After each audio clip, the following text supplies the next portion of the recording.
Hey Reader fam, today I'm going to be sharing my thoughts, opinions, and feels on The Savage Song by Victoria Schwab. This is the first book in the Monsters of Verity duology, and if you couldn't tell behind me, I'm a little bit of a Victoria Schwab fan. Okay, maybe not a little bit, but a rather big fan of Victoria Schwab's books. I have been a dedicated reader of hers since the archive came out, and I will continue to be a dedicated reader of hers because I love every book that she puts out. This Savage Song takes place in a city called Verity, which is a city where violence breeds monsters. We've got 3 different types of monsters: Korsai, Malkai, Sunai. And Verity is basically split in half. And that's kind of where our 2 main characters come into play. We've got Kate, whose father is the ruler of one side, and we've got August, whose father is kind of the ruler of the other side. He's more so keeping that side contained. Both Kate and August end up at the same school, and after an event that takes place, the 2 are brought together to help each other out. That's all I'm gonna say. I don't want to go any farther because I don't want to ruin this book for you guys. You need to experience it for yourself. I'm probably always going to shout Victoria Schwab's books from the rooftops because I love them so much. From her original story concepts to the way she executes them, from her unique characters and the way that she brings them to life, to the outstanding worlds that she builds up so effortlessly, to the pacing which always just seems to be so on point. In my opinion, you just can't go wrong with a Victoria Schwab book. The one thing that I will say is that I'm always left wanting more from her books. Now that's a good problem to have, because I'll finish one of her books and I'll be like, yo girl,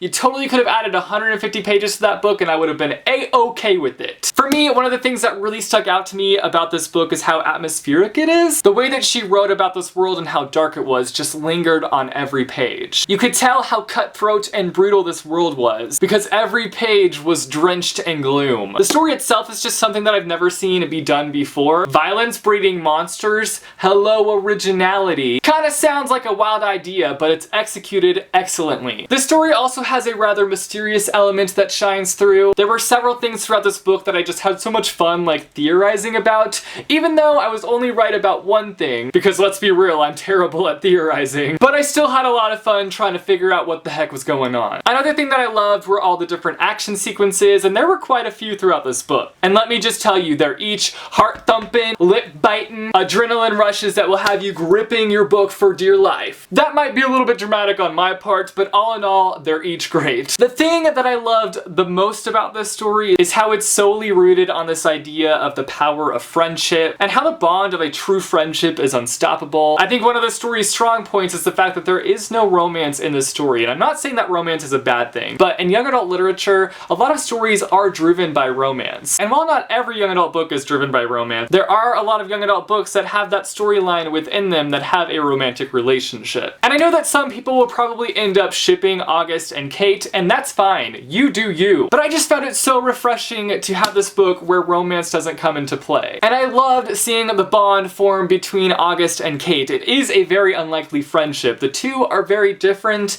but they also have a lot of similarities, and it was just nice seeing them come together and work together. They each have such strong and distinct voices, and I just adored both of their characters. That's all I have to say about this Savage Song. If that sounds like something that you might enjoy, definitely go and check out this book. I highly recommend it. You guys should let me know down below if you have read this book and what you thought of it, or if you are planning to pick it up and read it. Let me know down below. Also, if you like this video, be sure to give it a big thumbs up. I post videos every Monday, Wednesday, and Friday, so click subscribe if you want to be notified for when I post new videos. Thanks for watching, guys, and I will see you soon with a new video. Bye, chew. 3, 2,